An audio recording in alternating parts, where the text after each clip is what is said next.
I promised you last week, this is not Matthew. We're going to talk about, I'd like for you each to talk about one or even two or three, if you've got them, special holiday memories from your childhood. So I'll start. I probably was about 6 when this happened, because I still believed in Santa Claus, but this didn't traumatize me. And so my sister would have been 4. And our parents put us to bed together. And at that point, we lived in a small house and shared a bedroom. Put us to bed early. We went to sleep, slept a couple of hours. We woke up, we heard noises and saw light under the door. So we said, let's go see what's happening. Maybe maybe we can see Santa. So we walk into the living room and my parents are there, and the department store bags that the presents had been brought home in were there, and all of the packaging, they had just started pulling things out. I was getting Lincoln Logs that year, and Daddy was building me a log cabin. So the first thing out of my mouth was, why is Daddy playing with my Lincoln Logs? And my mother, I don't know, I never thought of my mother as being fast on her feet, but that night, she was impressive. She went, oh, wow, you just missed Santa Claus. He just walked out the door. Well, I'm fast too. We had a chimney. Why didn't he go back up the chimney? Well, that bag of toys was so big that he asked if we would, if he'd go out the door, because he had so many other children to visit and he could get to them more quickly if he went out the front door. I didn't think about the sleigh would have been on the roof, but anyway. So I'm looking around, I noticed that the plate of cookies has not been touched. Oh. So we each were getting a doll. My mom was a firm believer that little girls should have dolls. I wanted, Lincoln Logs. So she gave us our dolls and shooed us back into the bedroom, So the next morning we got up and the Lincoln Log cabin was complete. All of the wrappings and the packaging were gone and the cookies had been eaten. Those details. I never, ever told my parents that's how I figured, nobody told me about Santa Claus. I paid attention to the details and I figured it out myself. So it was not a traumatic thing to happen to me, but that's how I learned that Santa Claus was really mom and dad. Well, I kind of learned similar way. I was about 6, maybe 7. Oh, I can't remember. Anyhow, I woke up and my brother had gotten this big thing that had like a chalkboard on it. It was a cabinet underneath to store toys and stuff. And I woke up to Mother pushing it down the hall to take it around to the tree. So anyhow, but it was quite a while before I said anything about that. Oh. But one of my best memories was when I was a senior in college. Because our tradition was we'd get up and open presents in our pajamas and all that stuff and then eat. And so my parents gave me a car for Christmas that year, which was, wow. Yeah, well, I mean, I had to take over the payments as soon as I got a job, but it took a year for me to get a job because that was during a recession, but that's a different story. So anyhow, so the key for it was in a pair of slippers that they gave me. And so found the key. And so my dad was 6'5", my brother is 6'3". I was the smallest member of my family and it was a Ford 2-door Pinto. So anyhow, so we all piled into that car in our pajamas. I think that was the only time that my father ever got in that car. I was going to say, how did they get it home? I guess my mother must have driven it home. There was a daycare center across the street from us, and so they had parked it over there when they went to pick it up, and then during the night moved it into the driveway. So I could just see your dad trying to fold up under that steering wheel. Oh, well, yeah. Oh, no. So, yeah, because Mother and my brother were in the back seat. And right. So we were all like, because I had pulled my seat all the way up so that they could get in the back. That car was, well, you know how Fords were in those days. the paint after a couple of years driving down the road would just peel off. All the handles to roll the windows, they all broke. I had to, it wasn't a hatchback. My mother decided that a hatchback would be a safety threat. So, you know, the trunk was the size of a small suitcase. You couldn't even get a suitcase in it. And then during the winter, I had to load it up with kitty litter in case it snowed, because it had terrible tracks in the snow. That car was a mess. Anyhow, but it generated a lot of funny stories. So, Well, the one that I remember is not so much from my childhood as it is my son's. And Sarah has heard this story, but when my son was about 5, he kept asking his dad and me what he was getting for Christmas. And this had started 2-3 months before Christmas. Finally, his dad got tired of it. He said, if you don't quit asking, he's not going to bring you anything except a yellow rubber duck. And that started a tradition that I still carry on to this day. Every year he gets a yellow rubber duck. So this year he has a crocheted yellow duck. oh my gosh, Stuart. And I know the first thing out of his mouth is going to be, it's not rubber. So I have a backup. When he was in the Navy, one year I could not find a yellow rubber duck. They had blue ones, they had green ones, they had everything, but no yellow rubber ducks. So I sent him a yellow big bird. And on Christmas Day, I got a collect call from Thailand. And he was in a bar and he said, this is not a yellow rubber duck, and I'm giving it to this kid that is eyeing it. So I could hear when he handed it to the kid, and the kid just squealed with laughter, you know, excited, and ran off with Big Bird. So that's our Christmas tradition. Oh, that is so cute. Cute. Oh, that's an amazing. I'm amazed you found a pattern for a crocheted duck. Oh, they're all, I mean, the big thing now in crochet is making animals. So they're all Oh, over. okay.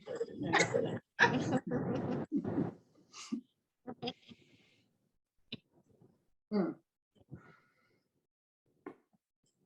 Oh gosh. Okay, Nancy, come on.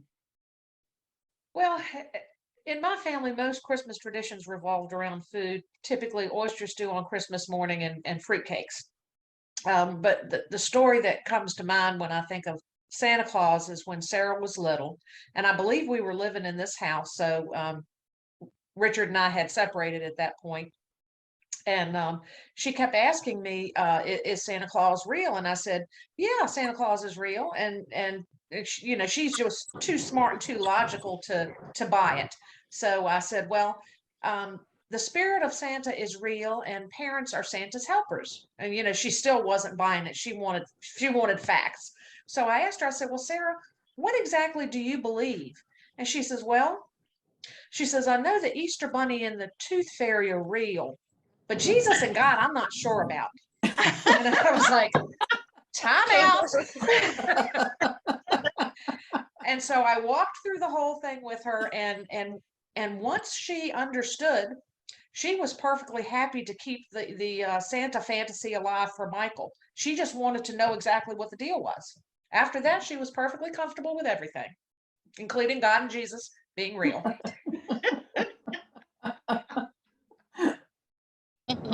Oh, well, one that I remember is I knew Santa Claus didn't exist anymore, but the thing that I hated about getting up on Christmas morning was that there wasn't anything from Santa Claus under the tree.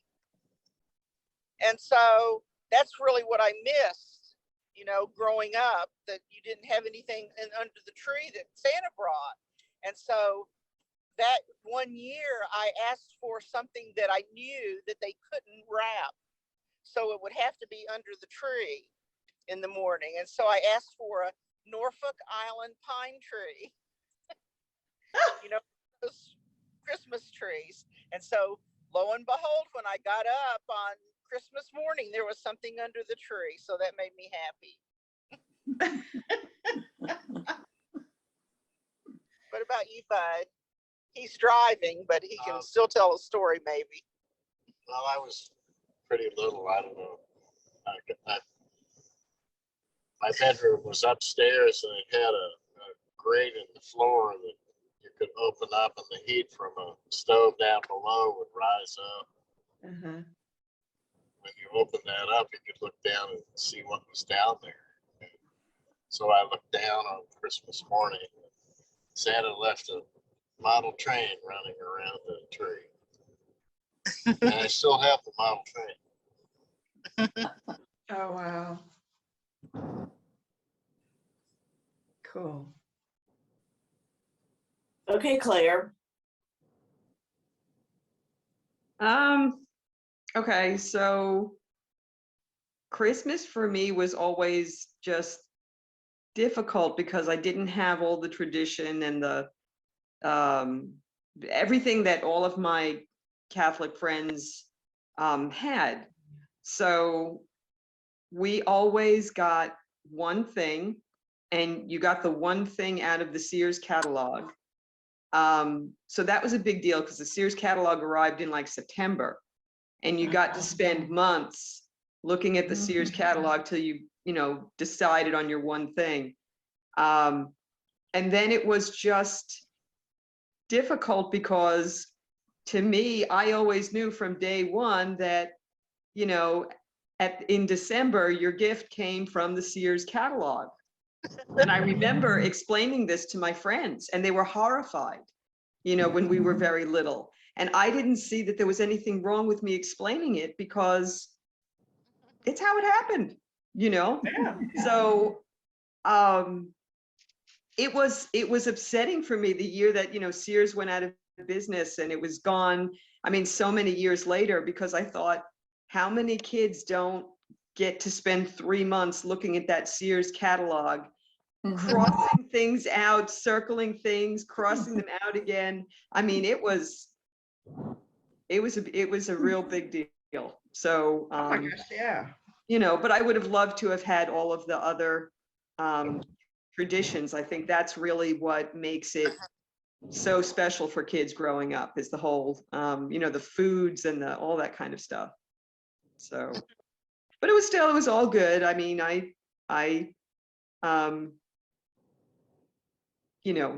think I learned to appreciate that one thing very, very much. Yeah. Yeah. Oh, yeah. We used to spend hours and hours on that Sears catalog. Yeah. Because didn't it eventually come out in color? Yeah. It was in Yeah. color, and then there was competition because eventually they got a JCPenney catalog Yeah. at Oh, the yeah. same time. And then, but I forgot it was about only one thing, and it was like, but there's 2 catalogs. Oh, yeah, because we had a stack up, because Sears and Roebuck one was bigger. Yeah. That was the, that I was can called remember the it being in wishbowl. black and white, when I was a kid. It was in Oh, black okay. and white. Mhm. Yeah. And then they started printing it in color. So I guess, I don't remember. Do y'all remember about when that was? It switched to color. Remember. It was my about the time of color TV. Yeah. Oh gosh, my color TV, I was 30. 1958.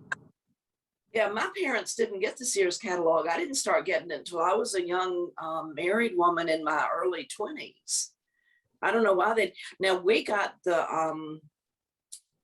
oh gosh, remember Best Products? Yeah. Mhm. Yeah. And there was a precursor to that called GEM that was like government employees merchandise. Yes. Mhm. And and those catalogs were much smaller, but still there was plenty of stuff to circle. Mhm. And I had those catalogs as a kid. See, I was always jealous that in North Carolina, we didn't have Montgomery Ward, but my relatives in Ohio and Pennsylvania would talk about Montgomery Ward. And I wanted, to see the Montgomery Ward catalog, but we didn't have that one. Yeah, and I don't, the stores, the Sears stores were always decorated so beautifully. It was a big deal just to go to Sears at Christmas time and see everything that you saw in the catalog on display. It was amazing. Yeah. Yeah, I got to be in New York City during December about 4 or 5 years ago and seeing the decorations. The Macy window was just phenomenal. Remember Miller and Rhodes and Tallheimers? Yes. You to decorate the windows. After Thanksgiving, we would always go downtown and look at the windows and have lunch with Santa Claus. I went to high school with Santa Claus's son. Oh, neat. Yeah, the traditional Miller and Rhodes Santa. His son and I were in the same class, and he's told a story about how his dad got that job. That one year his dad worked for Sears as a mechanic, or Miller and Rhodes as a mechanic. So he was there year round as a mechanic. And one year the Santa that they had hired for the season didn't show up. And his father had the right body shape. And they said, hey, you know, last minute, but can you do this? And he did it so good at it that he kept that job as a sideline, you know, Wow. until he had it. Yeah, we always used to, Nanny would take us to the Miller and Rhodes tea room, and we'd have dinner with Santa Claus and reindeer cake, and then we would go wait in line to get our pictures taken with Santa Claus. That was a big tradition for us. And then Christmas Eve, Daddy would usually pile us into the station wagon, and we would drive downtown, and he'd park the car, and we'd walk around and look at the windows at Miller and Rhodes and Tallheimers. And that's probably when my mother was pulling stuff out of the attic and pre-positioning it down in the basement. Just a guess. But yeah, that was always a lot of fun. Huh. Santa Claus and my grandmother. She was the original nanny. Well, Nancy, did you ever go down to the Carillon and see, what was it, Amal and the Night Visitor at Christmas? We never did that. We never did We that. only did it, but it was a Richmond tradition. It was every year for probably 20 years or so, but we did that. And we went on Christmas Eve, and it was cold, unlike this year, and it was giving us scarves. And so she let us unwrap, she gave us our scarves so we could be warm while we were outside at the Carillon. They do a nativity now at the Carillon? Are they still doing it? I know they were in recent years. Yeah. So I'm not sure. With COVID, they probably didn't. Yeah, maybe they didn't do it last year. Okay, shifting gears, unless anybody else has stories they want to share. Well, it's quite a Still works out of Amazon now. Yeah, Santa works out of Amazon now, Bud says. yeah. Kids wanted gift cards. Yeah, all the kids just want gift cards. Yeah. When Claire mentioned her Catholic friends, it made me think about up until I was 30, 35, whatever, we would go to this one particular aunt and uncle's house on Christmas Eve. And when the oldest one got a permit and could drive, of course, we didn't want to hang around all evening with the old folks. So we would go to midnight mass at the Catholic Church. All those good Southern Baptists were sitting there wondering what the heck are they doing? But anyway, we would go to midnight mass. I don't know if anything ever rubbed off on us, but we were faithful because we could get out and drive by ourselves without the adults. I think of lots worse things y'all could have been doing. Oh no, we were goody two shoes. Read lots of articles about Christmas and its development here. And so I'm going to share some of the I'll ask you some questions to lead into this. So first question, when was Jesus born? I don't know. Right. Why did we choose December 25th? I don't Does it have anything to remember. do with the winter solstice? Yes.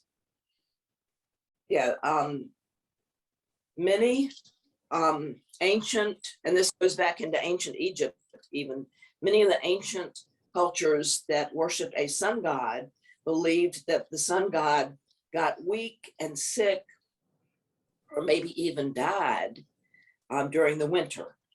And that if they, so the winter solstice celebrations frequently had lots of light, so that they could show the sun god how to come back. And so, so that's why there's a lot of the lights are part of the Christmas celebration, is we're trying to show the sun god his way back to the earth. Any idea how long we've been celebrating Christmas on the 25th? Since the Julian Like- calendar. Since the Julian calendar. That Okay, was my in the 1700s, wasn't it? historians, this is from a National Geographic article. Historians disagree on how December 25th became associated with Christmas. So, you know, what I gave you was what some of them think. However, by AD 336, so the fourth century, Christmas was celebrated by the Christian church in Rome on December 25th, which Oh. coincided with the Roman winter equinox festival of Saturnalia. That would make sense. Yeah.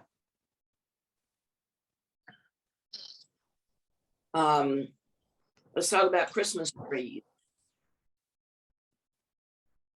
Where do we get Christmas? Which country developed the idea of Christmas trees? Germany, I think. Germany. Germany, Mhm. yes. But a lot of people thought that was strange to put a tree in your house. It became very popular. Anybody got any ideas when Christmas trees really became popular in Europe, and then it kind of drifted across the pond to us?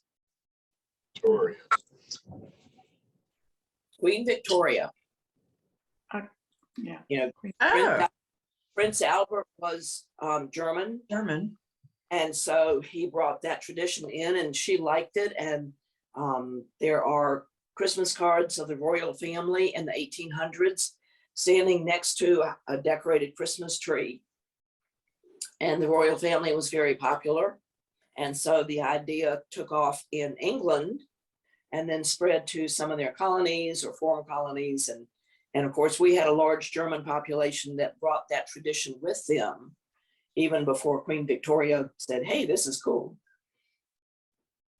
And so that's where we get Christmas trees. Okay, now I gotta find a book. It's way back before that. Well, that's Germany. Yeah. So would trees have been popular here by the Civil War or before the Civil War? About that time, yes. About that time? Yeah. Saturday's paper actually, the Saturday paper every week has a section called Insight. And, you know, sometimes it's science and sometimes it's history. And it was Christmas trees day before or yesterday. And it was interesting. And it talked about how different cultures use Christmas trees. And of course, those cultures where pine trees and evergreen trees are not available, they're known to use things like bushes and palm trees, you know, whatever they've got handy that doesn't cost a fortune to use as a Christmas tree. Yeah, but to realize how many people around the world do use some semblance of a pine tree, or, you know, Yeah. like that story that was in the news recently about that family in South Africa that ended up you know, it looked like some kind of fir or balsam tree, and that had the deadly snake in it. Oh, Oh, yeah. Yeah, I mean, the tree was decorated, and they had pictures of the snake coming out of it. And it's like the deadly snake in South Africa, little head sticking out of the tree, looking around. There was also an article about a village or an area in England, and you rent a Christmas tree, and they rent it to you in a bucket. It's a live tree with all of its roots and everything, and you rent it, you take it home, decorate it, use it, and then afterwards you bring it back and they replant the tree. So this is their way of not just killing trees. Huh. Yeah. Now, Sarah and Andy got a tree one time from Lowe's, and they took it home and decorated it. And then these moths started hatching and flying all over their house. Oh, no. Yeah, that's Oh, and that reminds me of a story I have to tell. My sister Ellen down in North Carolina loves craft fairs, and she got Daddy one year this giant wrought iron thing that had spikes on it, and you hang it from a tree and you put dried corn on it for the squirrels Yeah. and the birds, and it was really cool. Well, he opened the thing up and it was like, oh, this is neat. Well, knowing Ellen, she never gives a gift like that without the corn to go on it. So Ellen had this crate of corn, and when Daddy opened it, it was like she had given him a box of pestilence. Moths just flew out en masse all over Mama's living room. It was a riot. I've never seen anything like it. They apparently hatched after she wrapped it, and whoosh, it was literally a cloud of moths. oh my gosh. Oh wow. oh dear. Okay, I have this book from my childhood. I don't know if you can see it. Remember the Ideal catalog? Oh yeah. Yeah, well, this Pretty. is actually a hardback. It's an Ideals publication, Christmas from Around the World, and every page is something that's unique about one of many, many different countries. And one that always caught my attention because of the picture is, where'd she go? Sweden. So I'm gonna see if you can see this picture. Pay attention to what the girl has on her hair.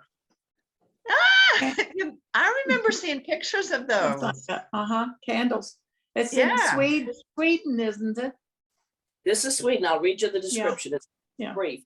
Saint Lucia, dressed in white with a brilliant red sash about her waist and wearing an astonishing crown of pine boughs haloed with the light of 7 candles, awakens the members of the household by bringing them coffee and cakes on a tray, thereby proclaiming the arrival of Christmas season on December 13th. A belief of Sweden is that ancestors come back to their former homes on Christmas Eve, and so, according to tradition, the living behave as intruders for the night as they make up the beds and prepare the tables for their ancestors. Swedish holiday celebrations end on Christmas Eve, tree trimming, dancing, singing, a dinner of lutefisk, and the opening of the Christmas presents, which are sealed with red wax. Huh. I remember seeing pictures of that as a kid. I would hope they now use little battery operated candles, but Well, the thing that always struck me about this picture is drippy wax. You know, and how, an ash falls off that candle and hits your head. Ooh. yeah. If hair burns, yeah. Yeah, and the pine is so Resin. incredibly flammable. Yeah, that it's just not it's a bad combination. Well, remember the first lighted Christmas trees they lit with burning candles. And that led to lots and lots of houses burning down. Right. Yeah, you wouldn't go to sleep. Yeah. And speaking of, and this is a sad story with kind of a good ending. I used to work with somebody who had a family tradition of doing a videotape of his daughters when they were smaller, playing around the Christmas tree on Christmas Eve. And this was back when, you know, the light bulb was very, very hot. So he's videotaping the girls under the tree. It's a live tree, and the bulb explodes, heading toward the girls and the tree. And so he throws down the camera and you know, asks one of, you know, Dana, are y'all okay? Well, before he can finish the sentence, the tree has gone whoosh. So he grabs the girls and practically, according to him, throws them into the kitchen where his wife is, luckily, and grabs the fire extinguisher and comes back. Well, by that time, the sofa had gone whoosh. So he closed the door to the kitchen, shooed everybody outside, and they stood in their yard Christmas Eve and watched their house burn. Oh, And it was so hot that, you know, they had the old metal thermostat. Remember the round metal thermostats? That the metal melted and ran down the wall. That got inside. Well, somebody on their block was related to somebody that worked at the toy store that was on Patterson Avenue for years and years. This is story told. And so that person called the relative, and the owner of the toy store opened it up at 10 o'clock at night so that my friend and his wife could go in and make sure the kids had Christmas. Oh my Oh. goodness. Wow. You know, it was, and the house eventually got rebuilt. You know, he had lots of with the insurance company, of course, but the saddest thing for him was that he had that was the early days of the big screen TVs, and he had one and it had died and he had gotten it fixed and it had just been brought home that day. So on Christmas Eve, when Eric was still little, he just never told us what he wanted Santa Claus to bring. On Christmas Eve, I don't remember how late it was, but it was fairly late. He just sort of casually mentions, I hope Santa brings me my Johnny Lightning 500 set. We didn't have a Johnny Lightning 500 set. So I go next door to use the phone, and I'm calling all over Richmond to find some store that's open and has a Johnny Lightning 500 set, whichever kid in the whole wide world wanted that year. And I finally found one at a CVS over close to the Diamond. So my husband had to go to CVS to get the Johnny Lightning 500 set. And this was back before you paid for things with a credit card before they would hold it for you. And they kept me on the line until they really figured out that I did have somebody coming to get that thing. I thought they were going to make me stay on the line until he got there, but they finally let me up. But that was a Santa Claus miracle. So what was the Johnny Lightning 500 set? It was a racetrack with a little car, little yellow car. Just give him a duck. Yeah, just give him a duck. He was only 4 years old though when Johnny Lightning. So I did something similar to my parents, except that I never said anything about what I wanted. My mother asked me what I wanted for Christmas, and I said I wrote Santa a letter and Santa knows. And I never said. And then those of you that Stuart may not have seen this, we have a devotional book at church, and I told a story about as a 6-year-old when I cussed out Santa. The year before he promised me a bike and he didn't deliver. So then when my parents take me to him because he hadn't brought it to me last year. So why did he bother asking me this year? The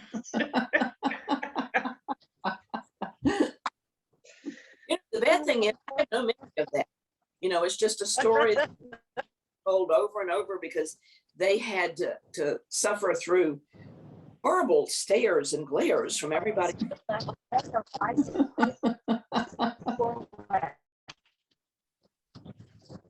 Oh, gosh.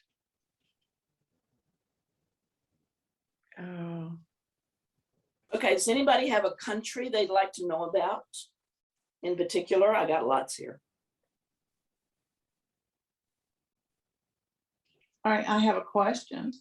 Okay, Is it Sweden or Switzerland that the living facilities for the family are up over the barn because the cows put off so much heat that they help to heat the family? And that's where the saying about the cows, the cattle lowing at night on Christmas. I have no idea. Anybody else? Well, I will tell you, I just, 3 days ago, I took a picture of the mule's hoof prints right outside my bedroom window. So when that thing lives literally like 2 acres away, and when that thing starts wailing and screaming 2 acres away, you can hear it clear as, clear as day. So if they were living above the cattle, more than one, I can't even imagine living like that because of the level of noise when they do start like bellowing. I have seen the houses like that with that, but I can't remember if it was Sweden or Switzerland. So I mean, they still do it today, or they did back in the 90s, I should say. wow. Well, in a lot of New England towns, I know that when we visited New England when I was little, I remembered the barns were always attached to the houses.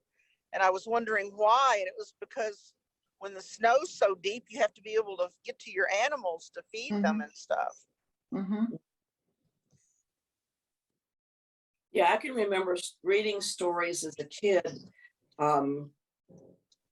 The early settlers, the Midwest of America, apparently weren't smart enough to figure that out, and the barns were not attached to the houses, and they would have to have a rope with one end attached to the house and one end attached to the barn so they could get back and forth safely during blizzards.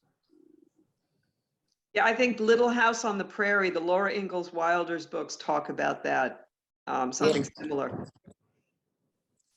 Yeah. Sarah, have you heard stories? Like, I know that we watched a PBS special once about Christmas and the celebration of Christmas, primarily in Great Britain, I believe, but it was there was a period of time when the 12th day of Christmas kind of outlawed celebrating Christmas because it became Crystalmas or something like that. To answer her question, when Oliver Cromwell was the ruler of England, Christmas celebrations were outlawed for a brief period of time in England. And then also here in America, in Massachusetts, when the Puritans were the main group in Massachusetts, the Puritans did not allow Christmas celebrations.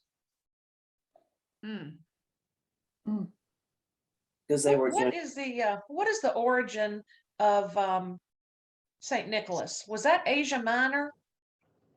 Yes. And hold on. Okay, another. And didn't he throw gold down the chimneys and poor families, and it landed in the socks, in the toe of the socks that were drying by the fireplace, and that's why we have the orange in the toe of the stockings? Now, I've never heard that, but that I makes hadn't heard that before either. Interesting. It makes a lot of sense in terms of how we get our traditions. Yeah. Mhm. Because when I was growing up, you always had an orange in the bottom and some nuts for some reason. That's You're like, because they where's were, the chocolate? Well, We had, oranges weren't as abundant. I mean, you could get them in the winter, but you know, you couldn't buy them by the bag like we do now. yeah, they were a special treat. So Yeah. oranges, nuts, and remember the book of lifesavers. You open it up, Yes. Yeah, oh, gosh. and we had And fig. We always had dried figs and dates as well. you In my remember Evening in Paris perfume? Oh, I remember it, but in your stocking? oh yeah, it used to be those little teeny tiny bottles. Oh, oh, that smells so bad. one last note, because we're about to run out of time here. I came across something that talked about, you know, hundreds of years ago, Christians complaining about the secularization of Christmas. It's not something that's happened just in our lifetime. And the article made the point that the church service for Christmas was to a great extent seen as something separate from Santa Claus. And so, you know, people who think that it's all one thing, it's really two things that have been kind of jammed together. And, you know, you can do both without one detracting from the other was basically the comment here. Can you hear me, Sarah?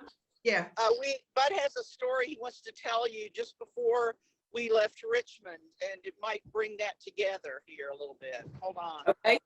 So I went to the post office to mail something, and the man came in. He was kind of boisterous, and he came up and said, "I want some stamps. I don't want any of those religious stamps."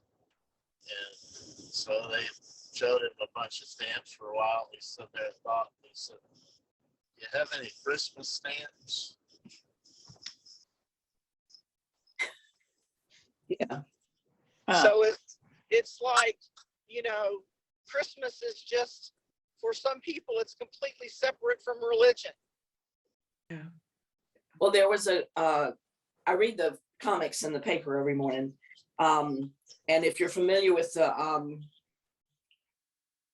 now I can't think of, For Better or Worse. And they've got 3 generations. There's a little kid that can barely talk, and mom and big sister and grandma. And there's a cake, and the little girl says, "Where are the candles?" And somebody says, "Well, this is not a birthday cake. This is not a birthday cake, so there are no candles." And then everybody looks at each other and goes, "Whoops, this is a birthday cake." And so the last panel, they have a 1 candle on it. Aw. So yeah. So I thought, okay, that's a good way to explain it. Yeah. Well, it is 10:52. This has been fun. I hope you enjoyed it. Yes, Sarah. Absolutely. Thank you, Sarah. Yeah. Next week, we'll go back to Matthew, and we're close enough that we might, cross your fingers, be able to, no promises, you know this group and how we like to talk. Right. But we are getting close to the end.